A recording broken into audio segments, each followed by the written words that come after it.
The history of the United States is littered with single women making individual contributions to a greater cause. In World War II, everything changed. Women's role in World War II was undoubtedly greater than anyone could have ever imagined. Here's a story of triumph and tragedy of Rosie the Riveters in America's workforce. December 7th, 1941. The day started out like any other. This all changed at 7:55 a.m. Hawaii time when hundreds of Japanese warplanes attacked the U.S. naval base at Pearl Harbor, Hawaii. This is the day America was brought into World War II. We had to fight. December 7th, 1941, a date which will live in infamy. The United States of America was suddenly and deliberately attacked by naval and air forces of the Empire of Japan. A state of war has existed between the United States and the Japanese Empire. Over the next few years, millions of young men were sent out to war. This meant the jobs these men had were empty and they needed people to fill the spaces. Because the men were off at war, the women were America's last choice to fill the workforce. This was the women's chance to show the men what they could really do.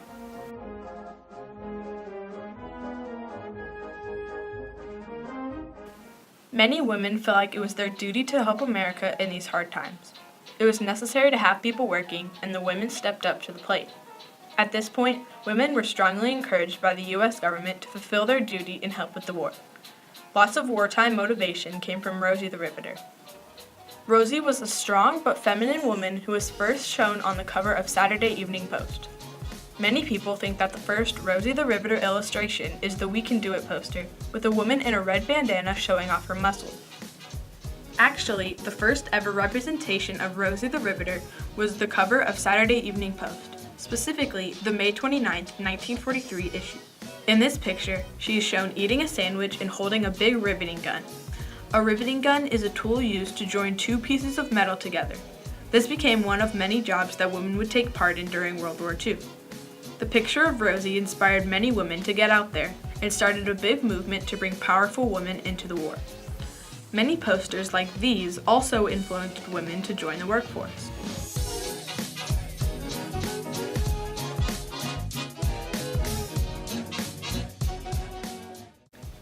This is when real change began to happen.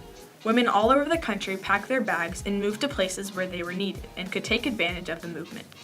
Surprisingly, there is a good deal of reasons why women would go into the war. During World War II, women went into the workforce for a variety of reasons. Certainly because they wanted to help out with the war effort. But then also, there was additional opportunity during the war. So the war spurred production and created a lot of additional jobs that were not available previously. You know, being able to enter the workforce to earn money. I thought I would have lots of money. And actually, we were motivated to go because of the money, the need for the money. Many women gave up their lifelong dreams to go into the workforce. This was okay because this would soon lead to many opportunities to move into occupations previously thought of as manly jobs and exclusive to men. Throughout the war, women were able to work as builders of ships and planes. Women also worked as fire officers and evacuation officers, as well as drivers of fire engines, trains, and trams. Many women worked as nurses. Some trade unions serving traditionally male jobs, like engineering, began to allow women members. These women were not easily accepted in their new jobs. Well, we were shunned by the local people. We were shunned by the men in the factories. They said, we don't want women to work because women are too emotional. They're not strong enough physically. They will be a distraction to the men, and they'll be sick all the time. Despite facing these hard tasks with even harder obstacles, they still continued to work. Ethelene Rust was one of the women who followed the movement of Rosie the Riveter. When she was only 19 years old, she gave up her dream of being a teacher to help with the war. She moved from Kentucky to Dayton, Ohio to become one of the first key punch operators at Wright-Patterson Airfield. At this job, she was keeping track of the flights the pilots made in war. According to her husband Charles Cooper's memoirs, she put all the data from forms that the pilots who had already been in combat turned in for each mission they flew. It was just numbers and letters to her, for it was all in code she could not understand. When it came out of her key punch, it was a card full of holes. This was a job not many women had ever done, and it was exciting to be a part of. Etheline later transferred to Evansville, Indiana, and worked for Republic Aviation as an Army Air Force inspector. Here, she would inspect the P-47 pursuit plane. According to Charles Cooper's memoirs, she was working in Evansville, Indiana by this time as an AAF inspector of the P-47 Thunderbolt pursuit plane made by Republic Aviation. After planes were tested by Republic pilots, they were then flown by the AAF pilots who had already flown their allowed missions in combat without a break and were waiting to go back into combat again.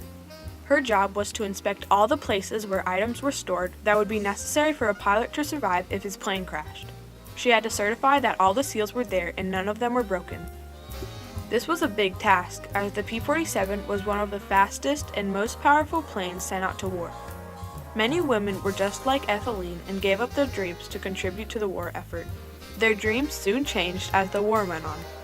These times gave them so many opportunities to move into different occupations that used to be only for the men.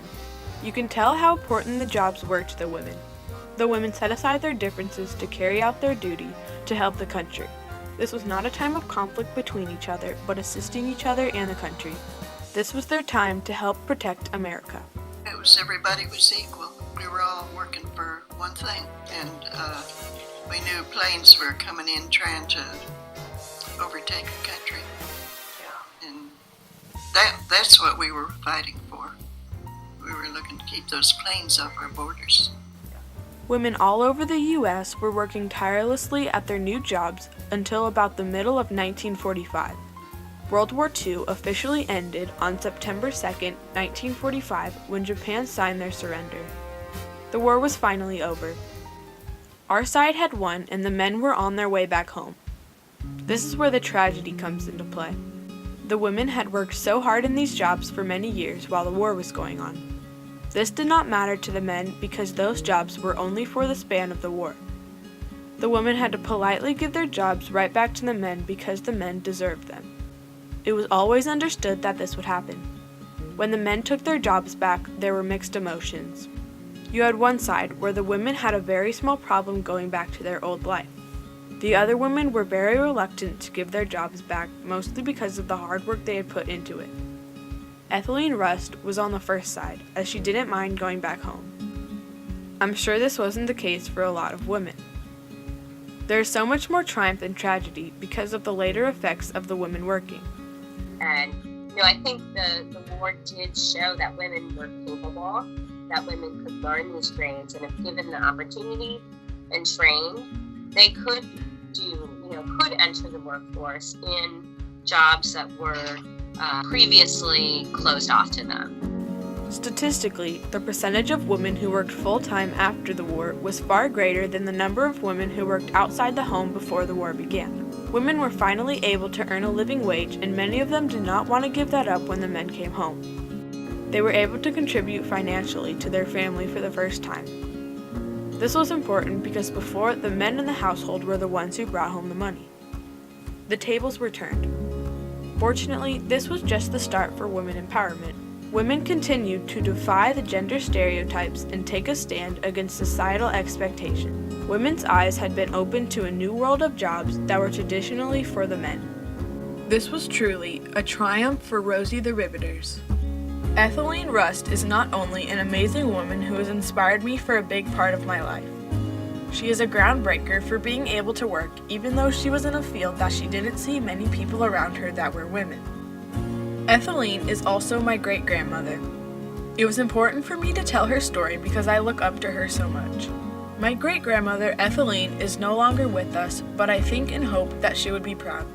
I would love to be able to do something that amazing and be able to represent a movement that big the way she did.